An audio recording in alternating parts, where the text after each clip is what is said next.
Eddie Mack here, the lead voice of the CAW Champions League and the Destiny Championship Alliance. Some may know my guest as the Black Widow. Some may know her as the Forefront. Some even know her as the Aspect of Love.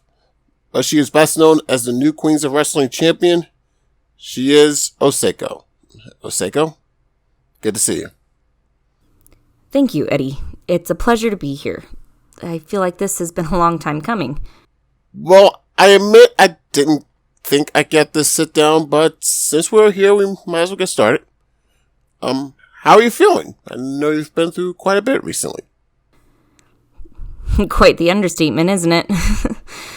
But yes, I am well. As can be expected, of course.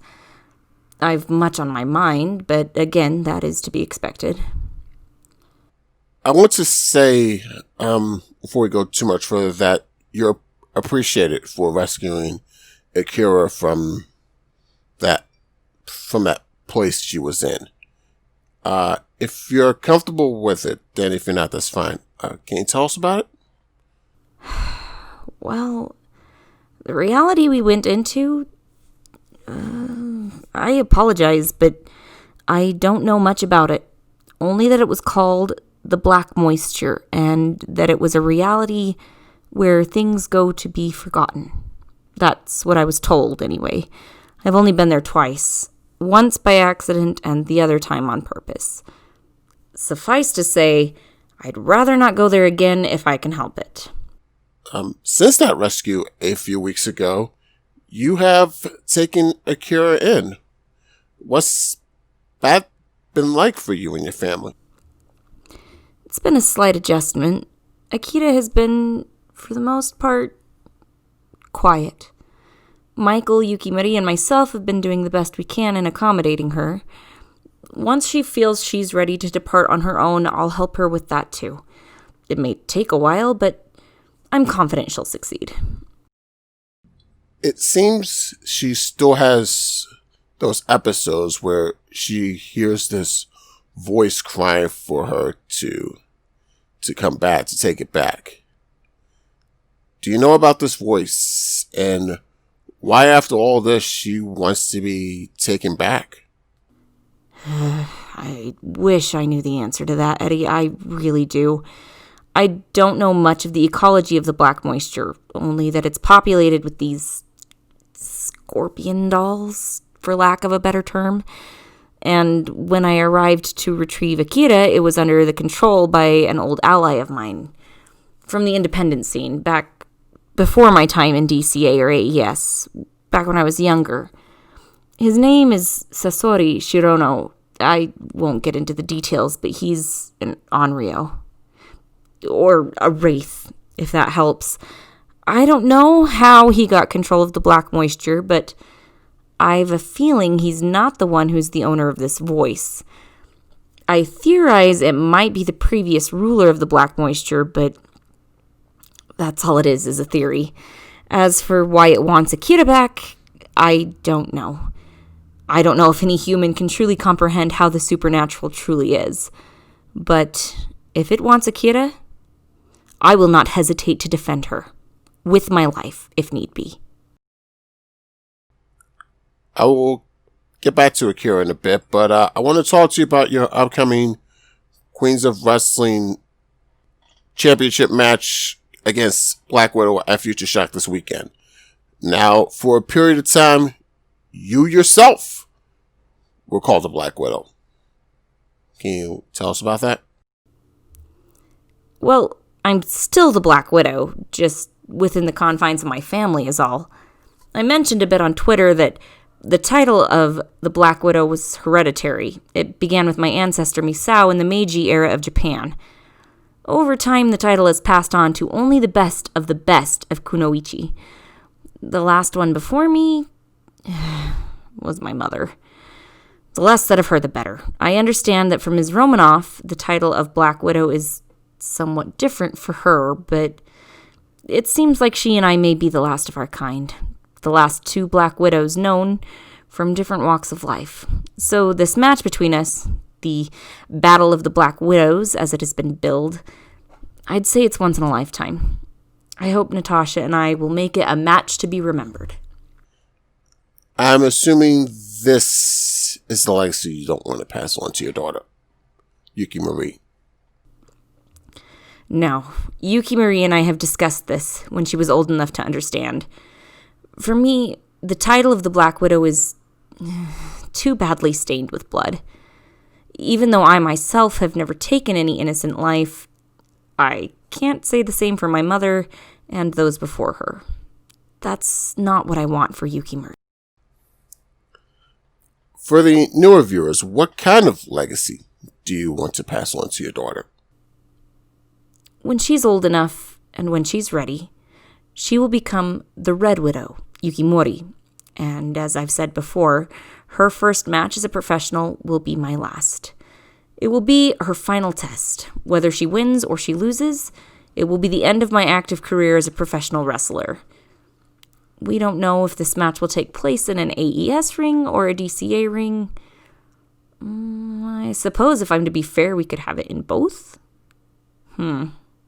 It's still a ways off. A lot can happen between now and then. I suppose we'll cross that road when it approaches. In recent months, you've been referring to yourself as the aspect of love. Can you tell us what that means exactly? I'm not quite sure what it means either, though I've accepted the name. Just as much as Jamal Bedlam named me the Forefront. I believe it was... Was it Xenia who first called me that? I'm pretty sure it was another who did so. The ally who helped me save Akira to begin with. Still, I think it suits me. I've never been one to let greed or glory or revenge dictate my actions. In the end, I suppose it was love that has done all of that from the very beginning. Yes, I suppose so. I want to get back now to Akira Yukimura, or more specifically, a woman you called out to be Akira some time ago, that being Aki Starlight. It's now been a month since we've seen Akira, the DCA 7-year anniversary show. Do you have any idea where she is now? No. I heard on the commentary that Wayne K. Hayes thought Aki had just rolled to the outside. That's what I had assumed too, but no, that wasn't the case. It doesn't make sense though. Akira exists here now, without the need for Aki to just disappear like that. It's concerning, to say the least. That brings me to Alan B. Martin, Aki's tag team partner. Have you had an opportunity to talk with her since the 7-year anniversary show? She's avoiding me. And to be honest, I can't blame her for that. She most likely blames me for Aki's disappearance, and to be brutally honest, she would be right. I promised even, that I'd find a way to protect Aki while saving Akira, and for all intents and purposes, it appears that I failed in doing that. But again, it doesn't make sense. I carried Akira in my arms out of that reality. Akira and Aki should exist in the same place. No, I refuse this. Aki's not gone. Just as Akira wasn't truly gone. I'll find Aki. Even if she's ended up in the same place Akira was found in, I will find Aki and I will make things right. I'm not giving up on this. Not one bit. As it pertains to the tag titles, I would implore Lucinda to wait. Just for a little while longer before she makes the decision, because I'm certain I can find Aki before the Starlight trainers are slated to defend their titles again. The tag titles is the only thing Alan B has to tie her with Aki right now, and I don't want her to lose that too. Not until I find Aki. That's just my say in the matter. Ultimately, it's Lucinda's decision, but that's just my thoughts on the matter.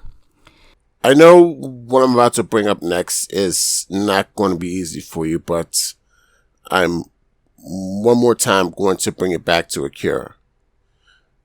At the end of the DCA 7-year anniversary show, you two had a stare down. And about a week and a half later, at the end of VW Prestige 3, you two had a stare down again. Were there any words exchanged in those two moments? Or at least can you tell us what went through your mind at that time? Well, she did smile at me at the 7-year anniversary, and I smiled back a little.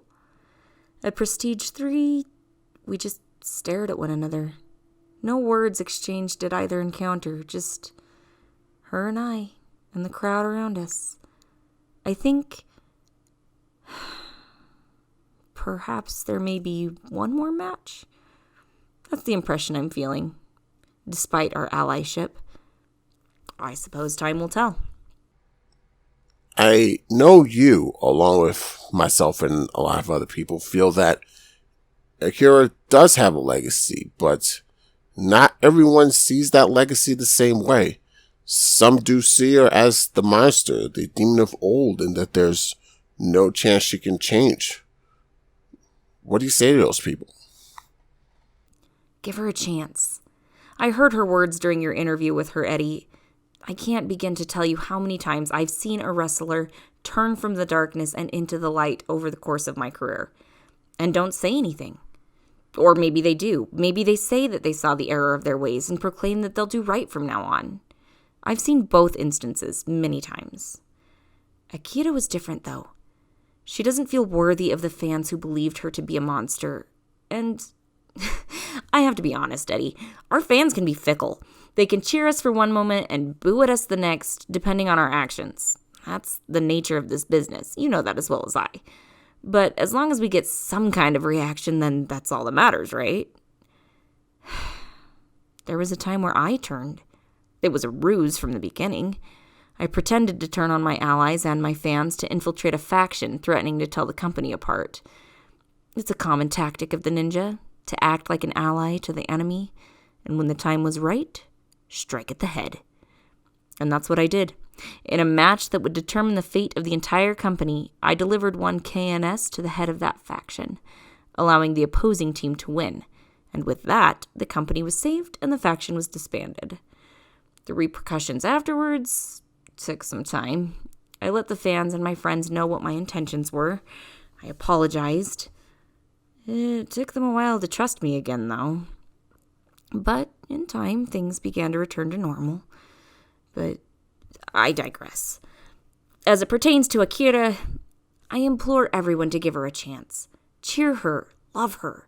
She needs to know she's appreciated for all she's done. I know she's done horrible things in the past, but let the past remain where it belongs. In the past. Look to the present.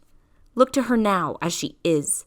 Remember her tears and ask yourself, is she truly the monster she believes herself to be, or can she be something more? I'm certain, or at the very least confident that Akira is watching this interview right now, or will be watching it sometime down the line. In the event that she does see this, is there anything you'd like to say to her? Akira, keep going.